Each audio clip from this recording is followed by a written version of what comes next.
Doctor Pramod ji, Shri PK. Mishra और देश भर से आए हुए सभी महानुभाव,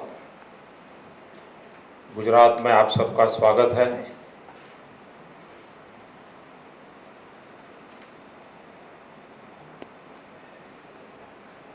आप वो लोग हैं जो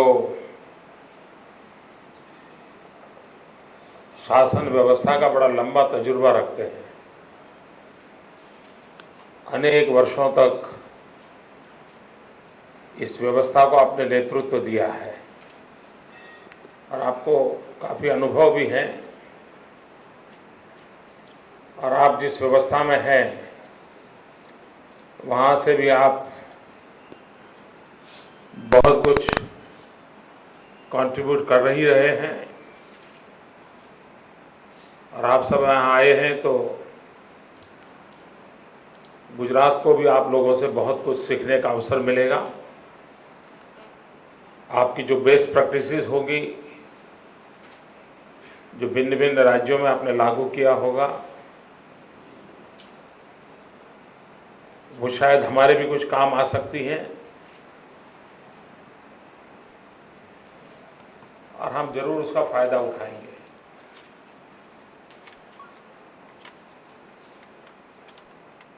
रेगुलेटरी अथॉरिटी का काम अलग अलग जगह पर अलग अलग रूप से चलता होगा, ऐसा मुझे लगता है। तो कभी तो लगता है कि उसको रेगुलेट करने के लिए क्या किया जाए,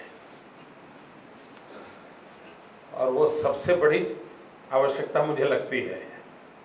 जैसे अगर हमें बिजली में 5 पैसा कम करना है या हमें 5 पैसा बढ़ाना है तो मेरे राज्य में मुझे बड़ी लंबी प्रोसेस से गुजरना पड़ता है, और शायद सब राज्यों में ऐसा होगा। लेकिन अगर मुफ्त देनी है तो कुछ पूछना ही नहीं पड़ता। तो अब ये समझ नहीं आ रहा है कि ये कई राज्य हैं जो चुनाव के वर्षों में नई नई घोषणाएं करते रहते हैं और वहां भी रेगुलेटरी अथॉरिटी अवेलेबल है। तो क्या उनका कोई रोल रहता है कि नहीं रहता है? क्या वो रोक पाते हैं या वो कह सकते हैं, रेगुलेट कर सकते हैं कि नहीं कर सकते? और इसलिए 5 पैसे 10 पैसे लेके तो बहुत हो रहा है ना।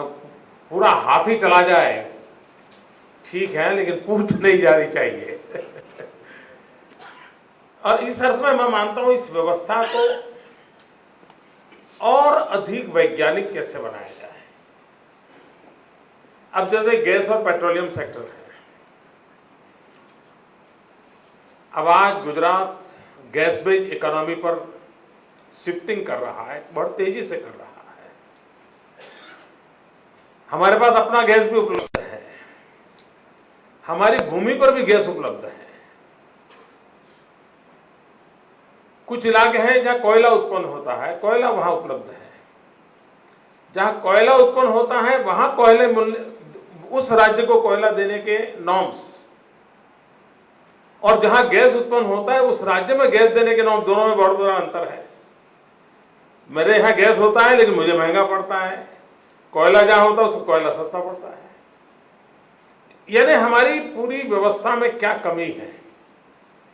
इतना बड़ा देश है, थोड़ा बहुत तो वेरिएशंस हम समझ सकते हैं क्योंकि हर एक राज्य की अपनी विविधताएं हैं। अब हम कभी किस चीज को कैसे रेगुलेट करना, अब हमारी एक समस्या है। सुप्रीम कोर्ट में भी वो मामला फेस कर रहे हैं। अभी प्रमोद जी ने बड़े गर्व से कहा 2400 किलोमीटर गैस ग्रिड हमने डाली है, लेकिन आपको हैरानी होगी,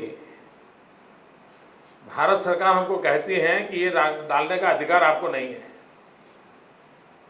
अब मैं समझ नहीं सकता हूं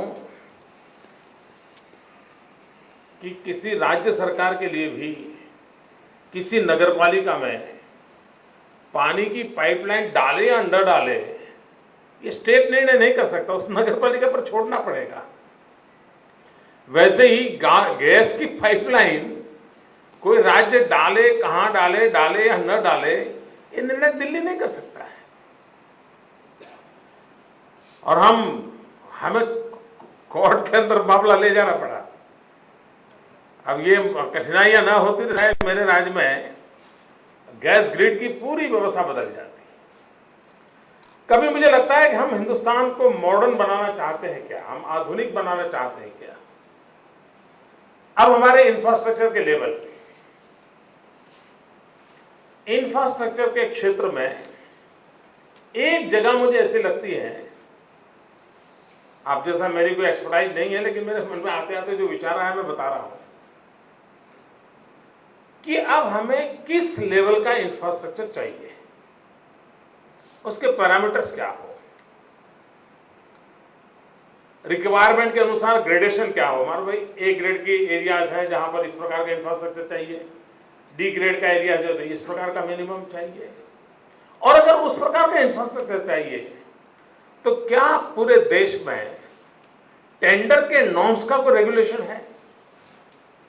can we have a regulation in the norms of the tender कि भाई हाँ ये 50 चीजें होगी, उसी प्रकार के वर्ग यहां होंगे और उसी प्रकार के टेंडर आपको स्वीकार करने होंगे, चलना। अब जैसे मुझे याद है, हम भूकंप के बाद काम कर रहे थे, हमने वर्ल्ड बैंक से लोन लिए थे, तो वर्ल्ड बैंक ने हमें टेंडर पर काफी रोक लगाई हुई थी कि आप इस लेवल से नीचे का कंस्ट्रक्शन कर ही नहीं सकते, इंफ्रास्ट्रक्चर नहीं बना सकते, आपको इस लेवल के ऊपर ही करना होगा, तब जाकर के वर्ल्ड बैंक आपको पैसे देगी। तो स्वाभाविक है कि हमारा इंफ्रास्ट्रक्चर अपग्रेडेशन हुआ। क्या हम देश में, क्योंकि इंफ्रास्ट्रक्चर अब जेएनयू में काफी काम चल रहा है, लेकिन हर एक, तो ऐसे एक एक केस पेपर का एक एक सेशन हो सकता है क्या? जैसे हमने जो ग्रीन इनिशिएटिव लिया है, एनवायरमेंट फ्रेंडली एनर्जी डेवलपमेंट के लिए हम जो काम कर रहे हैं, और आज पूरे विश्व में इसकी सराहना हो रही है।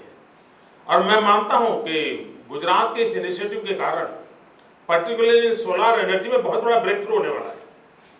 जिस प्रकार से किसी जमाने जो मोबाइल फोन आया तो 1 मिनट के 16 रुपये, 18 रुपये, 22 रुपये की चर्चा होती थी, आज 22 पैसे भी नहीं है। जिस समय सोलर एनर्जी की बात होती थी और 20 रुपया 22 रुपये की बात होती थी, 16-12 तक आया। हो सकता है कि जिस प्रकार का इनिशिएटिव हमने लिया है कि शायद वो 7 रुपया, 8 रुपया, 6 रुपये के आसपास आ जाएगा।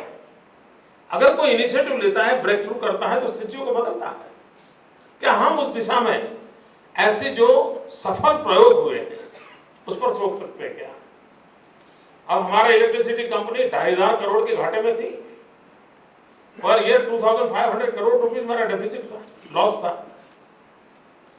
एक भी रुपया टैरिफ नहीं बढ़ाया, ऊपर से 900 करोड़ रुपीज की हमने नई रियायतें दी, यानी टोटल मेरा लॉस हो गया 3,400 करोड़ रुपीज। लेकिन उसके बावजूद भी हमने प्लांट लोड फैक्टर को ठीक किया, हमने लाइन लॉस की कमी की, हमने टेक्नोलॉजी को अपग्रेडेशन किया, काफी इनिशिएटिव लिए और आज हम प्रॉफिट की ओर कंपनी को ले गए। तो ये क्या, ये अगर अच्छे सक्सेस स्टोरीज हैं तो उसका केस स्टडी कर करके सभी देश के अंदर इसको प्रचारित करने का काम इस प्रकार की व्यवस्था की सिर्फ ये करो, ये न करो, ये करो, ये न करो हम कहते रहें कि होगा नहीं, ये करने से लाभ होगा, ऐसा भी कुछ एक पार्ट इस रेगुलेटरी सिस्टम के साथ जोड़ने की जरूरत मुझे लगती है, ताकि उनको लगे कि हाँ देयर आर ऑल्टरनेट, सिर्फ हम रोक रहे हैं ऐसा नहीं, देयर आर ऑल्टरनेट। अभी हमने एक नया इनिशिएटिव लिया है, मैं चाहूंगा कि आप सब, मैंने वैसे मिश्रा जी को कहा था यहां से जाना आपके लिए संभव होगा कि मुझे मालूम नहीं, हमने दुनिया में एक नई इनोवेटिव चीज को हमने लागू किया हमारे यहाँ। गुजरात के पास सरदार सरोवर डैम नर्मदा कैनाल का वर्ल्ड का लॉन्गेस्ट कैनाल नेटवर्क है हमारे पास। तो अब सोलार एनर्जी करनी है तो बहुत बड़ी भूमि की जरूरत पड़ती है, लाखों एकड़ भूमि लगती है उसमें। हमने एक रास्ता खोजा, क्या कैनाल के ऊपर सोलार पैनल लगा सकते हैं क्या? तो हमने आईआईटी के कुछ नौजवानों को बुलाया, उनसे चर्चा की और छोटे छोटे नौजवानों से बात करते करते करते इसको डेवलप किया। और उसमें जो हमारे पास हिसाब आया, मोटा मोटा हिसाब है कि 1 किलोमीटर कैनाल के ऊपर सोलार पैनल लगाते हैं 1 मेगावाट बिजली पैदा होती है। 1 किलोमीटर कैनाल पर सोलार पैनल लगाते हैं तो जो इवोपरेशन होता है पानी का, करीब 1 करोड़ लीटर पानी बचता है। और कैनाल के ऊपर सोलर पैनल लगाने के कारण जमीन का खर्चा बच जाता है। अब मैंने उसमें एक और सुझाव दिया उनको कि कैनाल के ऊपर जब सोलर पैनल लगाएं तो हम माइक्रो हाइड्रो टर्बाइन लटका सकते हैं क्या? जब पानी कैनाल में बहता होगा तो माइक्रो हाइड्रो टर्बाइन से बिजली देगा, सोलार से बिजली मिलेगी, जमीन की बचत होगी, पानी का इवोपरेशन बच जाएगा, और गांव के पास से कैनाल गुजरती है तो उसके कारण लाइन लॉस भी बच जाएगा। यानी 5 प्रकार के फायदे एक व्यवस्था से हो सकते हैं। हमने ऑलरेडी 1 किलोमीटर का मॉडल तैयार किया है। अब कुछ ही समय में उसको हम कमीशन करेंगे और देश को डेडिकेट करेंगे। अब हिंदुस्तान में बहुत जगह है जहां इस प्रकार के कैनाल है, और सोलर रेडिएशन के लिए कोई हमारे देश में बहुत बड़ी चिंता का विषय नहीं है। बाय एंड लार्ज सब जगह पे अवेलेबल है। कुछ ही हिली एरिया जो होंगे शायद वहां दिक्कत होगी, बाकी जगह भी कोई दिक्कत नहीं है। तो ऐसी स्थिति में ऐसे कुछ इनिशिएटिव्स हैं जिसका हम कैसे लाभ ले सकते हैं। मित्रों, मैं समझता हूं कि मुझे लंबा भाषण करने की जरूरत नहीं है।